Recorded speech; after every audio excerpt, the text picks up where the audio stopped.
نرشح المنتخب الفرنسي انه اقوى من المنتخب المغرب في كل الخطوط وحتى في التوازن. شعر انه المنتخب المغرب ما عندوش توازن كبير في الخطوط الثلاث، عكس المنتخب الفرنسي اللي قوي جدا كمنظومه كبلوك قوي جدا سواء في الناحيه الهجوميه او في الناحيه الدفاعيه. المغرب وصل دومي فينال بالزهر، كان غادي وقالوا لي سير دومي فينال صافي ما عندنا ما نديرو حتى واحد ما يكون. ونوض صاحبي نوض. حبيت منتخب فرنسي تفوز ضد المغرب، النتائج في صالحه في صالحه. النتائج في صالحه، حين تعدى لكم على جدودكم. وسير جيب جماجم ديال جدك من فرنسا سير. نصف نهائي مونديال هو انه لما تشوف لاعبين منتخب فرنسا فوز ايموسيوني متعودين. ils ont pas de problème de ne pas toucher trop le ballon، يعني ما عندهمش مشكل انهم ما يمسوش كثير الكره، ماهمش متعودين في منتخب فرنسا بلوك ميديوم ولا بلوك با باسيون يستناو يلعبوا الهجمات المرتده. بينما في الجانب المقابل المنتخب المغربي لاعبيه كلهم يحبوا يلمسوا الكره.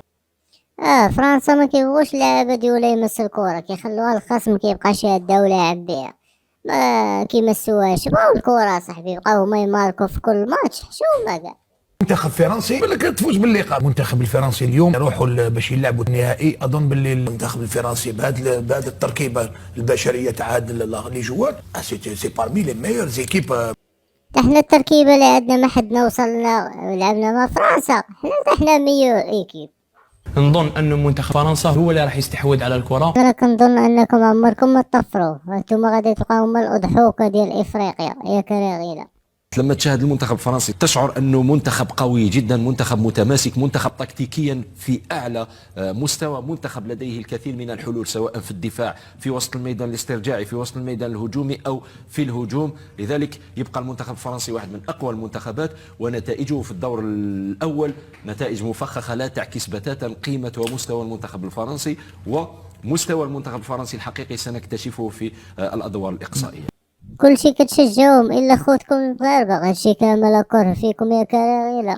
المنتخب الفرنسي منتخب يلعب بتكتل كتله دفاعيه صلبه، يلعب في الخلف، ينتظر يلعب على اخطاء المنافس. لا حول ولا قوه الا بالله، ضحكتوني والله. شطت بال فرنسا، الهدو ديالكم زعما فينهم جدودكم؟ ما جبتوش دوك الجماجم ديالهم من فرنسا؟ سير جيبوهم. Les joueurs français, elle dépasse nettement la performance تاع les joueurs لاعبين المغاربه en matière d'action, en matière de vitesse, en matière d'explosivité، في استرجاع الكره. كاينه الشراسه تاع الدفاع ووسط ميدان المنتخب الفرنسي جد عاليه، اندفاع جد كبير من بين هل لذلك من طرفين، لان اللعب تاع المنتخب المغربي كان مركز على الجناح الايمن. حنا ما كنلعبوش حنا دابا كيكون عندنا الماتش كنمشيو نعطو الفلوس، فهمتي؟ كان السي القشع كيعطي الفلوس باش ندوزو. هادشي اللي كنديرو حنايا باش ندوزو الكاس. المنتخبات اللي راهي تسيطر راهي تقصى. هل فرنسا راح تخلي المغرب تسيطر باش تتأهل، ولا تسيطر هي على المباراة وتتأهل المغرب؟ وهل المغرب عنده هذيك سرعة التنفيذ، عنده مهاجمين في أعلى طراز، لو تخرج راح تخلي فراغات، وهذه الفراغات في ثانية، وهذه الفراغات راح يستغلهم. الآن الثقة تمشي وتزيد، ابدأ يدافع، كله دفاع، ما يعمل ولا هجمة.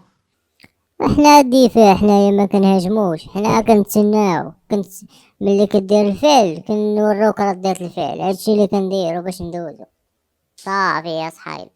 وصعد المنتخب المغربي من لقاء الى لقاء، بدا يحكم شويه الكره لان ربح ثقه، شاف ريتم المونديال، ولا يعرف وقتاش يخرج، يشد كره نوعا ما.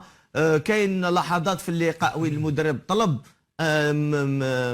من لاعبيه يصعدوا كليا ويضغطوا، يعني فيه فترات في اللقاء لازم تعرف كيفاش تسير فريقك باش في النهايه دير كل الحظوظ من جهتك باش تربح المباراه. ما تخافش علينا، حنا عارفين كيفاش نسيرو، فهمتي؟ المهم حنا الماتش خاصنا ندوه صافي. المنتخب المغربي حقق قفزة نوعية كبيرة للكرة الإفريقية، لأول مرة فريق في إفريقيا في دوري المربع الذهبي لكأس العالم. يعني نحكيو على 4 فرق عالمية، باش تقعد أنت 4 سنين من أفضل 4 فرق في العالم. المنتخب المغربي اللي بطاقم تدريبي إفريقي، طاقم تدريبي مغربي محلي، يكون كما قلنا البارح حمزة تذكر هو أول مدرب يعني لا ينتمي للقارة الأوروبية أو لقارة أمريكا الجنوبية يكون في المربع الذهبي. المنتخب المغربي يؤكد بأنه باش توصل للعالمية لازم تمن بإمكانياتك، لازم تمشي تلوج على لاعبينك البرا، لازمك تزرع المحبة في المنتخب نتاعك عند اللاعبين اللي حتى ما يحكيوش اللغة العربية. وداك الشيء اللي كاين، حنا قباح فهمتي، هو خاصك تعرف وديما نبقاو قباح. نشاهد هنا أن منتخب أمريكا الشقيق أيضا قد سقط كضحية اليوم للمنتخب المغربي لأقل من 20 سنة. المنتخب المغربي الذي يستمر في استخدام أساليب غير نزيهة وكولسة للفوز على منتخبات كبيرة، وهنا يجب على الفيفا التدخل، لأننا بكل صراحة خسرنا منتخبات جميلة في هذا المونديال، من بينهم إسبانيا والبرازيل وكوريا الجنوبية، واليوم أمريكا يجب وضع حد لهذه المهزلة التي يقترفها المنتخب المغربي. والتمالو هذا واش كيدير هنا؟